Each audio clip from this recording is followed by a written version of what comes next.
નમસ્કાર. ધોરણ 11 બાયોલોજી વર્ષ 2021 પ્રકરણ 10 કોષ ચક્ર અને કોષ વિભાજન સેલ સાયકલ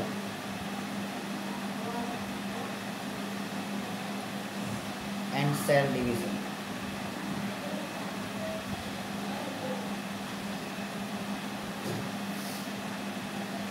આ 10મું પ્રકરણ જે છે કોષ ચક્ર,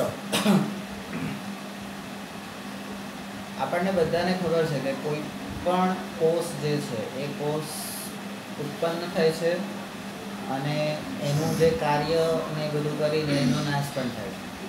તો એ આખી જે સાયકલ હોય, જે ચક્ર હોય એને કોષ ચક્ર કહેવાય.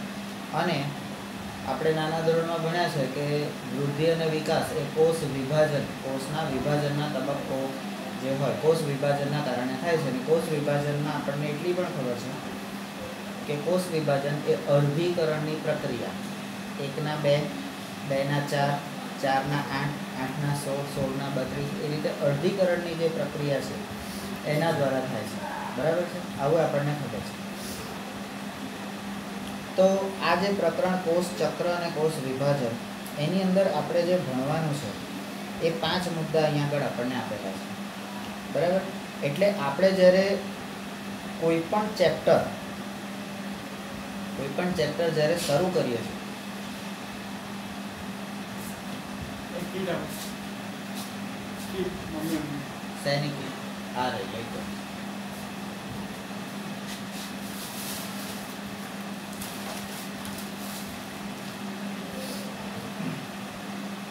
આપણે કોઈ પણ ચેપ્ટર જ્યારે શરૂ કરીએ છીએ ત્યારે એ ચેપ્ટરને આપણે પહેલાં તો પ્રકરણનું નામ, એના જે 2 શબ્દો છે એ શબ્દોની સમજ એટલે એની વ્યાખ્યા, બરાબર, સમજ અને વ્યાખ્યા, અને એના પછી એ ચેપ્ટરના જે મુખ્ય મુદ્દા છે એને 1, 2, 3, 4, 5 એ રીતે આપણે લઈ લેવાના, જેનાથી આપણને શું થાય, એક ફ્લો ચાર્ટ મળી રહે કે કયા મુદ્દામાં આપણે કેટલું કરવાનું છે, કયા મુદ્દામાં કેટલું કરવાનું છે. બરાબર? તો 10મા પ્રકરણની અંદર આપણે જે જોવાનું છે એ સૌથી પહેલું છે કોષ ચક્ર. બરાબર? અહીં આગળ જે આપેલું છે, ભલે હેડિંગ નથી મારેલું તો પણ આપણે એને પ્રાસ્તાવિક કહીશું. બરાબર?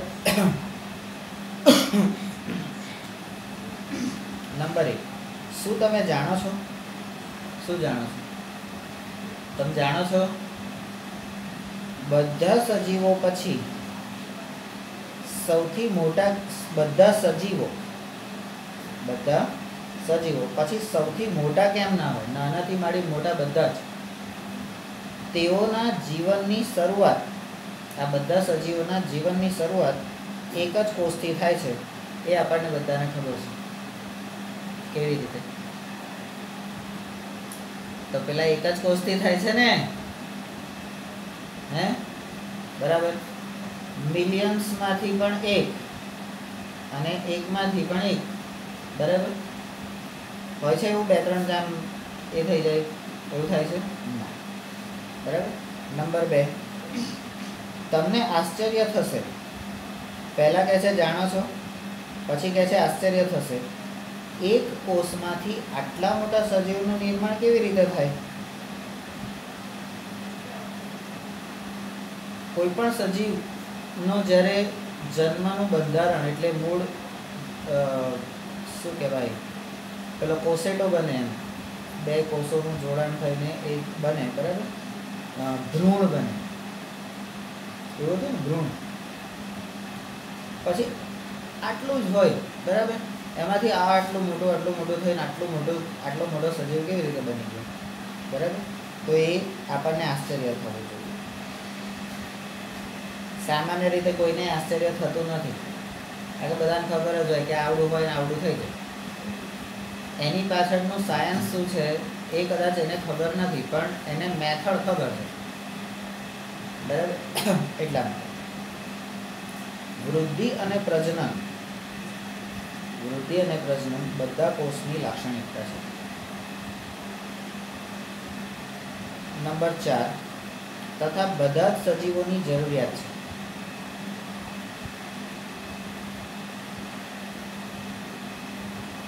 બધા સજીવોની આ જરૂરિયાત છે. કેમ?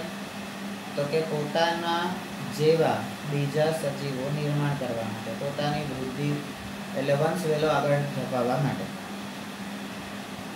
નંબર 5, હવે બધા જ બાળકોષોનું બધા જ કોષો 2 કોષોમાં વિભાજન પામીને પ્રજનન કરે છે. દરેક કોષ છે એ 2 કોષમાં વિભાજન, એકનું અર્ધીકરણ એટલે એકના 2 થઈ ગયા અને 2 થયા પછી એ વિભાજન પામી અને પ્રજનન કરે છે. એક હોય તો શું કરવાનું? ના થાય ને, આપણે જોઈશું. બરાબર? ના કેમ થાય? તો બધા કોષો 2 કોષોમાં વિભાજન પામી અને પ્રજનન કરે છે. નંબર 6, દરેક માતૃકોષ એટલે જે મેઇન હોય એ પ્રત્યેક વિભાજન દરમિયાન, દરેક માતૃકોષ પ્રત્યેક વિભાજન દરમિયાન 2 બાળકોષોનું નિર્માણ કરે છે. એટલે એકમાં 2 બાળક. આટલું તો તમને કુદરતે કીધું છે કે આટલું કરવાનું, પછી તમે કહો ના એક તો ના ચાલે.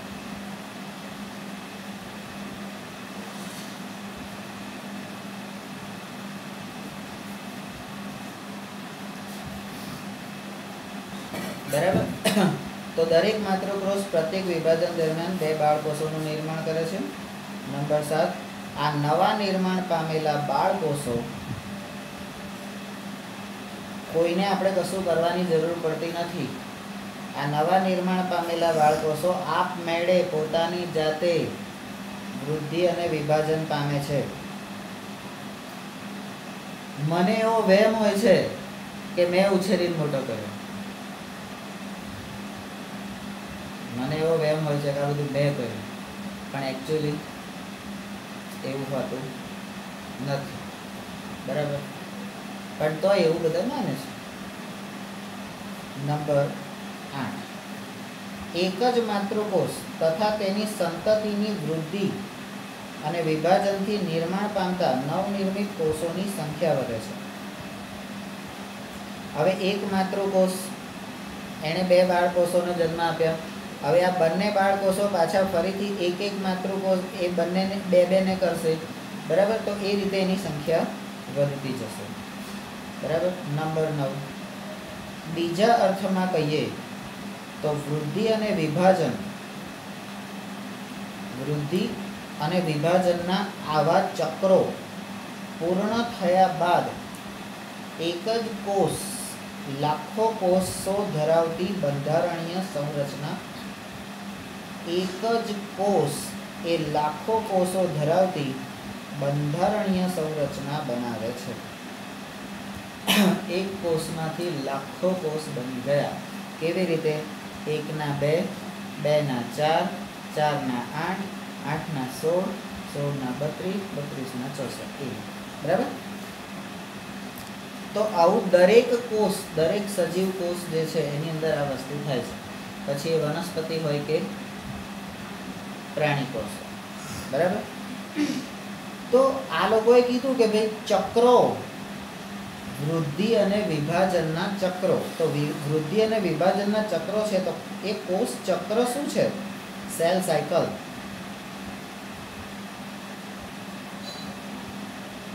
બરાબર? નંબર 1, કોષ વિભાજન બધા સજીવોમાં એક જ મહત્વપૂર્ણ પ્રક્રિયા છે. એક ખૂબ જ મહત્વપૂર્ણ પ્રક્રિયા છે.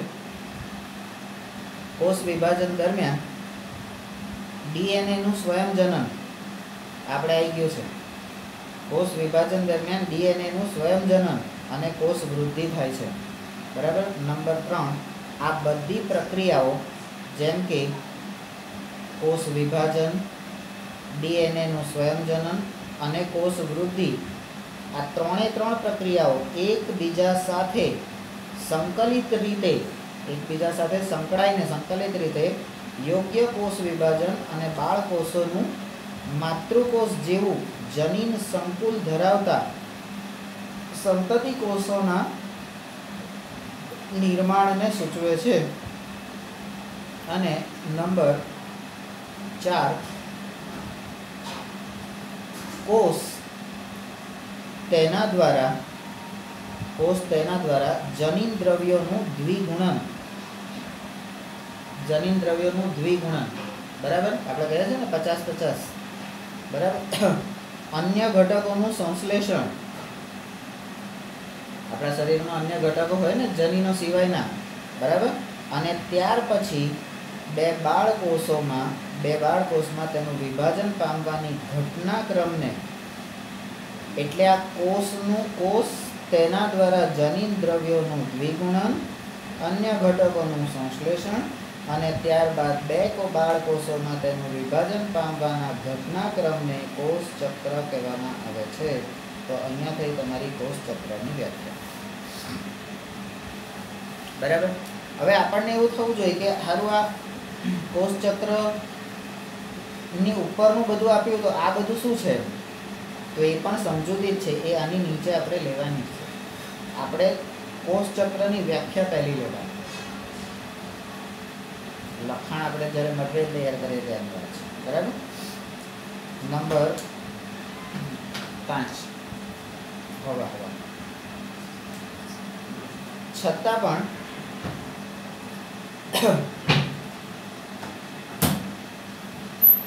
પણ કોષ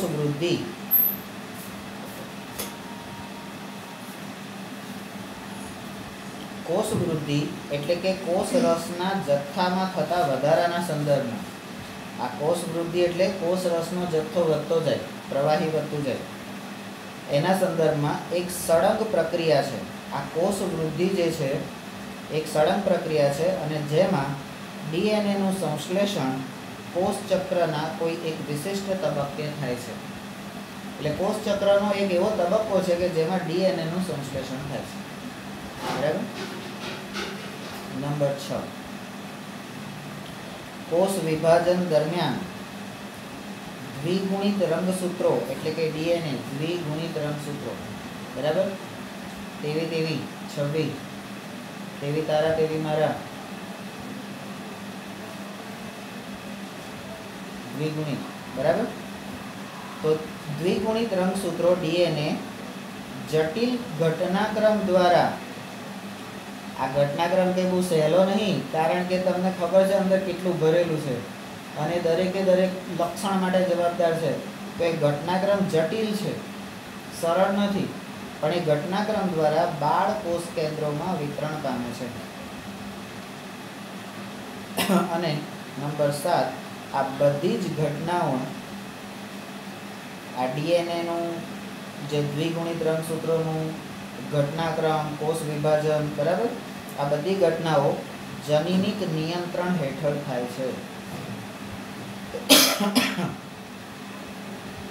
જનીનોના નિયંત્રણ હેઠળ થાય છે, જનીનની દેખરેખ હેઠળ થાય છે. એને ખબર છે કે શું થાય છે, કારણ કે દરેક લક્ષણ એના પરથી જ ખબર પડે ને, એટલા માટે. હવે આ કોષ રસની વ્યાખ્યા અને એની થોડીક સમજૂતી એ અહીંયા આગળથી આપણને મળ્યું. તો હવે શું છે, તો 10.1.1 એટલે હવે કોષ ચક્રની અંદર જ આપણા પેટા વિભાગ ચાલુ થઈ ગયા, બરાબર. કોષ ચક્રના તબક્કાઓ, ફેઝિસ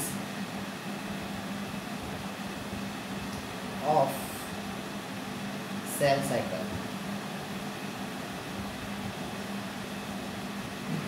નંબર 1, હવે જ્યારે કોઈ પણ ચક્ર હોય, બરાબર, આપણે નિવસન તંત્ર કે એ બધું જોયું છે કે એક જગ્યાથી શરૂ કરીને બીજી જગ્યાએ આપણે પહોંચીએ. તો નાઇટ્રોજન ચક્ર, ઓક્સિજન ચક્ર, એ બધા કાર્બન ચક્ર બધું આવતું હતું ને, હે, કે બધા ચક્ર જ્યારે ચાલતા ત્યારે બહુ ચક્કર આવતા હતા, મોટા હતા. તો કોષ ચક્રના તબક્કાઓ, ફેઝિસ ઓફ સેલ સાયકલ. લાક્ષણિક સુકોષ કેન્દ્રી કોષ ચક્ર, લાક્ષણિક સુકોષ કેન્દ્રી કોષ ચક્ર એ મનુષ્યના કોષને संवर्धन करी समजावी शकाय छे। संवर्धन करवुं एटले पूछे वृद्धि विकास, बराबर। तो मनुष्यना कोषने संवर्धन करीने आपणे खबर पड़ी ज जाय ने, ना पड़ी जाय के एमां शुं थाय छे, आखुं सायकल खबर पड़ी जाय ने, जीवनथी मृत्यु सुधीनी बधी। नंबर 2, आ कोषो एटले मनुष्यना कोषो लगभग प्रत्येक 24 कलाकमां एक बार विभाजन पामे छे। नंबर 3, आकृति 10.1 जुओ। कोष चक्रनी आकृति है कि जे एक कोषमांथी कोषना निर्माणनुं सूचन करे छे। एक कोषमांथी बीजा कोषनुं निर्माण, बराबर। नंबर कयो आवशे? 1, 2, 3 अने हवे आवशे 4। आ कोष चक्रनो समयगाळो तो अहींया तमे जुओ के अहींया कोष चक्र समझवुं केवी रीते, तो के मनुष्यना कोषनुं संवर्धन करीने। ए सुकोष केंद्रीय कोषो प्रत्येक 24 कलाकमां एकवार विभाजन पामे छे। पछी कहे छे कोष चक्रनो समयगाळो केटलो, तो अहींया मनुष्य माटे तमने कही दीधुं अहींया सुकोष केंद्रीय माटे, पण अहींया कहे छे के समयगाळो जे छे ने ए विविध सजीवो अने विविध प्रकारना कोषोमां जुदो जुदो होय छे। हूँ 24 कलाक में वधू, तू 12 कलाक में वधे, अमुक लोग 6 कलाक में वधे, बराबर। अने अमुक लोग थोड़ीक सेकंडों के थोड़ीक मिनिटों में एनी आखी एनु आखुं जीवन पूरुं थई जाय। आपणे पतंगियों एक एवुं उदाहरण है कि थोड़ाक ज कलाकों के थोड़ाक दिवसों में एनु आखुं जीवन पूरुं थई जाय छे। ख्याल है ने? याद आव्युं ने? हाँ, बराबर। तो अहींया पण समयगाळो जुदो जुदो छे। दाखला तरीके एटले के उदाहरण तरीके यीस्ट कोष में एक कोष चक्र मात्र 90 मिनिट में पूर्ण थाय छे। यीस्टनुं जीवन, बराबर, ए 90 मिनिटनुं छे एवुं कही शकाय, बराबर। नंबर 6, कोष चक्र ने आ कोष चक्रना जे छे एने 2 मुख्य तबक्काओमां वहेंची शकाय। एटले कोष चक्र एनी व्याख्या समजूती, कोष चक्रना तबक्काओ अने तबक्काओमां 2 तबक्का, आंतरावस्था इंटरफेस, आंतरावस्था एटले इंटरफेस, अने एम तबक्को एटले मिटोसिस फेज।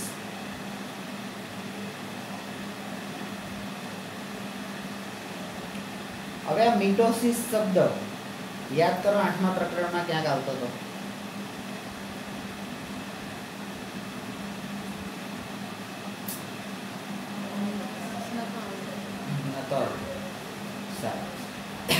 तो आंतरावस्था ने एम तबक्को मिटोसिस फेज, बराबर।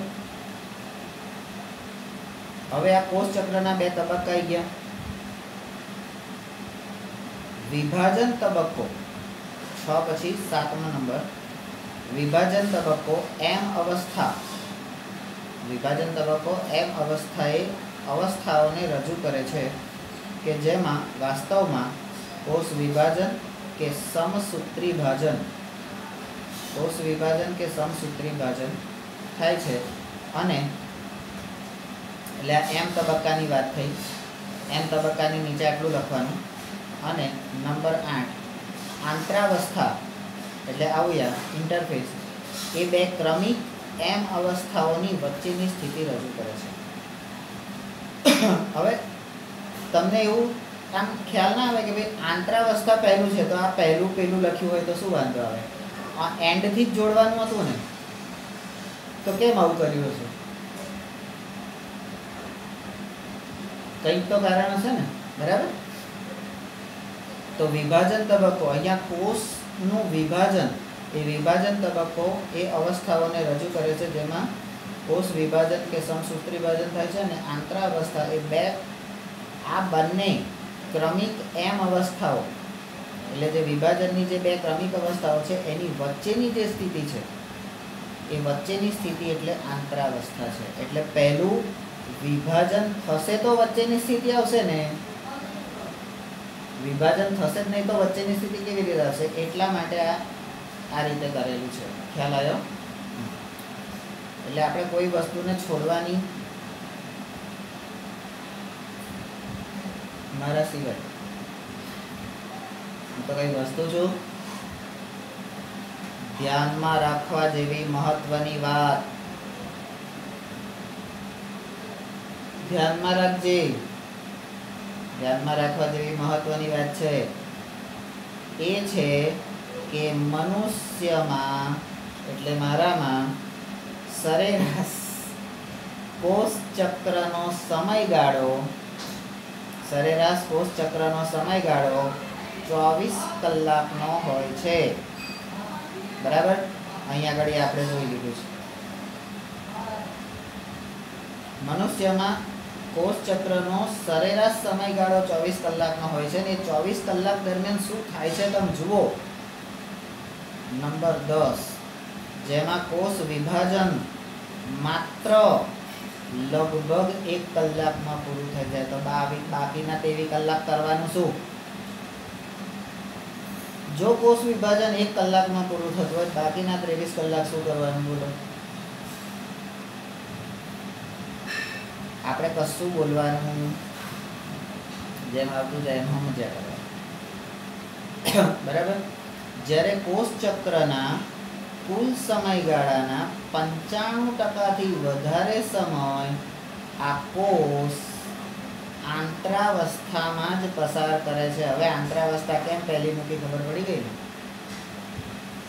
કારણ કે વિભાજન તો કલાકમાં પૂરું થઈ જાય છે પણ એ વિભાજન થાય જ્યારે બે ફાળિયા થાય ને ત્યાર પછી જ અંદરની બધી વાતો દેખાય કે અંદર શું હતું. હે ત્યાં સુધી તો બધા સરસ રૂપાળા જ લાગે, આમ ટુકડા થાય ત્યારે ખબર પડે. બટાકો બહારથી તમે જુઓ તો સડેલો લાગે, બે ટુકડા કરો ત્યારે અંદરથી ખબર પડે કે સડેલો છે કે સારો છે. રીંગણ, કેરી, બરાબર? આ બધી વસ્તુ આપણને ખબર છે ને કે ખોલીએ ત્યારે જ ખબર પડે, બાકી બહારથી તો સરસ મજાની આમ. હે તો આ વસ્તુ આંતરાવસ્થાની અંદર 95% જેટલો કોષચક્રનો સમય ત્યાં આગળ પસાર થાય છે. બરાબર? નંબર 12 એટલે આંતરાવસ્થા અને એમ અવસ્થા એ બંને વચ્ચેનો આપણે બે ભાગ કરીને જ આમ કરતા જઈએ તો પણ આપણને ખબર પડતી જશે કઈ વસ્તુ મારે ક્યાં લખવાની છે. હજમણ મેં ને? હા. હવે ફરીથી એમ તબક્કામાં આવ્યું તો એમ તબક્કાની શરૂઆત કોષ કેન્દ્ર વિભાજન. હવે આ કોષ કેન્દ્ર વિભાજનને અંગ્રેજીમાં શું કહેવાય બોલો? કોષ કેન્દ્ર તો કે કેરિયોકાઇનેસિસ. અમે તો ગુરુજી એવું સમજતા હતા કેરિયોકાઇનેસિસ, કેરિયોકાઇનેસિસ એમ. કેરિયોકાઇનેસિસ એટલે કેરિયોકાઇનેસિસ. બરાબર? તો ઉનાળામાં શું કરવાનું? કેરી જ ખાવાની હોય. તો એમ તબક્કાની શરૂઆત કોષ કેન્દ્ર વિભાજન એટલે કે કેરિયોકાઇનેસથી થાય છે અને આ વિભાજન દ્વારા શું બને છે તો કે નંબર 13 જે બાળ રંગસૂત્રનું નિર્માણ. આ કેરિયોકાઇનેસથી બાળ રંગસૂત્રનું નિર્માણ થાય છે અને કોષ રસ વિભાજન. હવે કોષ કેન્દ્ર વિભાજનને કેરિયોકાઇનેસિસ કહે છે તો કોષ રસના વિભાજનને તો કે સાયટોકાઇનેસિસ. સાયટોકાઇનેસિસ થી અંત પામે છે. એટલે એમ તબક્કાની શરૂઆત કોષ કેન્દ્રના વિભાજનથી થઈ બાળ રંગસૂત્રનું નિર્માણ અને કોષ રસનું વિભાજનમાં અંત પામે છે. આ 3 તબક્કા એમ તબક્કાની અંદર આવ્યા. બરાબર? નંબર 14 આંતરાવસ્થાને હવે પાછું આંતરાવસ્થામાં જતું રહ્યું એટલે જ્યારે એમ તબક્કા આવે તો આ બાજુ લખવાનું, આંતરાવસ્થા આવે આ બાજુ લખવાનું. અને શરૂઆતથી એ ટેવ પાડશો તો પાછળથી તકલીફ પડશે નહીં. બરાબર. આંતરાવસ્થાને વિશ્રામી અવસ્થા પણ કહે છે. અલા 95% સમય આરામ કરવાનો હતો હશે તો કે હા કે કોષ વિભાજન તો કલાકમાં પૂરું થઈ ગયું. તમને એવું કીધું કે 3 કલાકનું તમારું ગણિતનું પેપર છે. હવે તમે કલાકમાં લખી રહો તો બાકીના 2 કલાક શું કરવાનું? તો તે આંતરાવસ્થા, આરામ કરવાનો, વિશ્રામની અવસ્થા. તો કે આપણને આરામ કરવાની ઈચ્છા કેમ થાય છે? આપણને આરામ કરવાની ઈચ્છા કેમ થાય છે? આ આંતરાવસ્થા આપણા શરીરની અંદર જ આવી બધી રચનાઓ ગોઠવેલી છે. વિશ્રામ, સાવધાન, વિશ્રામ. બરાબર. તો અવસ્થા આંતરાવસ્થાને વિશ્રામી અવસ્થા કહે છે. અને નંબર 15, આ સમય દરમિયાન કોષ એ ક્રમબદ્ધ રીતે કોષ વૃદ્ધિ અને ડીએનએ સ્વયંજનન બંનેમાંથી પસાર થઈ વિભાજન માટે તૈયાર થાય છે. અહીંયા કીધો કોષ વિભાજન કે સમસૂત્રી ભાજન એવી 2 અવસ્થાની વચ્ચેની સ્થિતિ. એક કોષનું વિભાજન થઈ ગયું, બીજા કોષનું વિભાજન થવાનું છે, એની વચ્ચેની સ્થિતિ. તો વચ્ચેની સ્થિતિમાં શું થાય? તો ફરીથી વિભાજન થવા માટે તૈયાર થાય. ફરીથી ટુકડા થવા માટે તૈયાર. આપણે શું કરીએ છીએ? નંબર 16, આંતરાવસ્થાને એટલે આ બાજુ આંતરાવસ્થાને બીજા 3 ઉપતબક્કાઓમાં વહેંચી શકાય છે. તો કે કયા કયા? તો કે જીવન તબક્કો, gap phase, gap 1 phase. S તબક્કો, સિન્થેસિસ ફેઝ.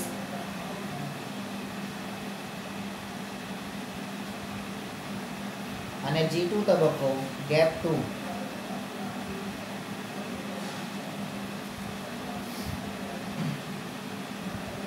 બરાબર. એટલે એક ગેપથી શરૂ કરી, પહેલી ગેપ આવી, પછી સિન્થેસિસ. સિન્થેસિસ એટલે જોડાણ, ફરી પાછી ગેપ, ફરી પાછું જોડાણ, ફરી પાછી ગેપ, ફરી પાછું જોડાણ. બરાબર. એટલે આજુબાજુ દરવાજા વચ્ચે બેઠા વરરાજા એવું. તો G1 G2 ની વચ્ચે એસ તબક્કો. બરાબર. ચલો તો આ 3 ઉપતબક્કાઓ. હવે જે આપણે પહેલા 2 ફેઝ પાડ્યા, આંતરાવસ્થા અને એમ તબક્કો. આંતરાવસ્થામાં પાછા 3 આયા. એટલે હવે આંતરાવસ્થાને આપણે 3 ભાગમાં અહીંયા વહેંચી કાઢીએ. એમને નથી વેચવાનું, આંતરાને 3 ભાગમાં કરી નાખવાનું, G1, S અને G2. બરાબર. તો આને આપણે A કહીએ, આને આપણે B કહીએ, અને આપણે C કહીએ. બરાબર. તો હવે A1 જીવન તબક્કો.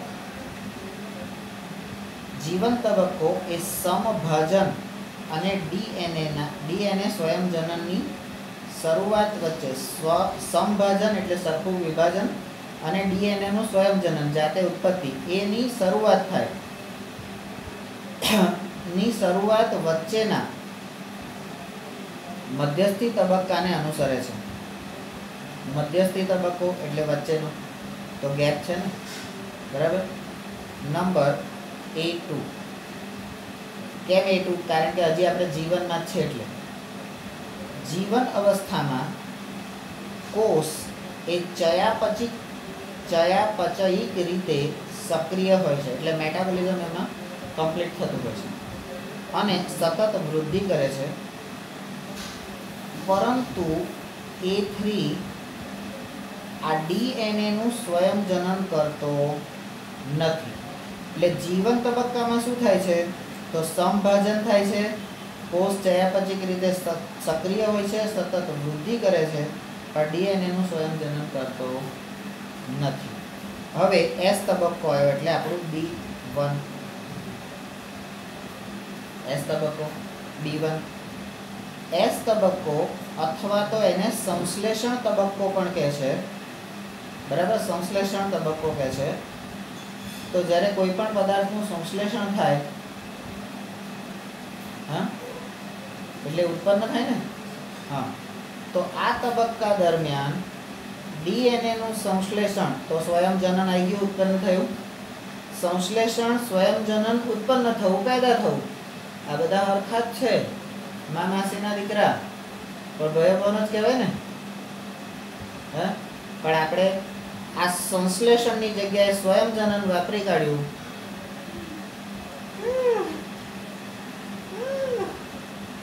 पड़ी गई ने आ हवे अंडरस्टेन्डिंग ए रीते होवुं जोईए, बराबर। डीएनए નું સંશ્લેષણ તેમજ સ્વયંજનન થાય છે અને આ સમય દરમિયાન કરીએ પ્રત્યેક કોષમાં डीएनए ની માત્રા બમણી થઈ જાય છે, બરાબર। આ સંશ્લેષણ તબક્કામાં डीएनए નું સંશ્લેષણ, સ્વયંજનન અને એની સંખ્યા ડબલ થઈ જાય છે, બરાબર। હજી આપણે સંશ્લેષણ તબક્કામાં જ છે એટલે B2। જો डीएनए ની શરૂઆતની માત્રા એટલે શરૂઆતની એની માત્રા એટલે સંખ્યા એ 2C હોય તો તે વધીને 4C થઈ જાય છે, બરાબર। નંબર B3, છતાં પણ રંગસૂત્રોની સંખ્યામાં કોઈ પણ વધારો થતો નથી। તો રંગસૂત્રો થોડી વધી જાય ભાઈ, રંગસૂત્રો વધી જાય તો લોચા ના પડી જાય, हाँ, बराबर। હવે પાછું જીવન તબક્કો એટલે અહીંયા આગળ હવે બંનેનું કમ્બાઇન્ડ આવે છે, બરાબર। તો B4, जो जीवन अवस्था में कोष द्विकीय एटले के 2n रंगसूत्रों धरावतो होय तो पण S अवस्थाना अंत में पण तेनी संख्या एटली ज रहे छे, एटले के 2n ज रहे छे। एटले आ संख्या में कोई वधारो थतो नथी। ए जीवन में होय के S में होय, गमे तेमां होय, पण रंगसूत्रोनी संख्या में वधारो थतो नथी, बराबर। त्यार पछी हवे उदाहरण आव्युं, आ S तबक्कामां ज आवे छे एटले आपणे अहींया B5 करीए छे। प्राणी कोषमां S अवस्था दरमियान, आपणे S अवस्थामां ज छे एटले एनी अंदर ज लईए छे। प्राणी कोषमां S अवस्था दरमियान कोष केन्द्रमां डीएनए ना स्वयंजनननी शरूआत थवानी साथे तारा केन्द्रना कोष रसमां द्विगुणननी शरूआत थवा लागे छे। आ तारा केन्द्र ए खाली ने खाली प्राणी कोषमां ज जोवा मळे छे, आवुं आपणने खबर छे।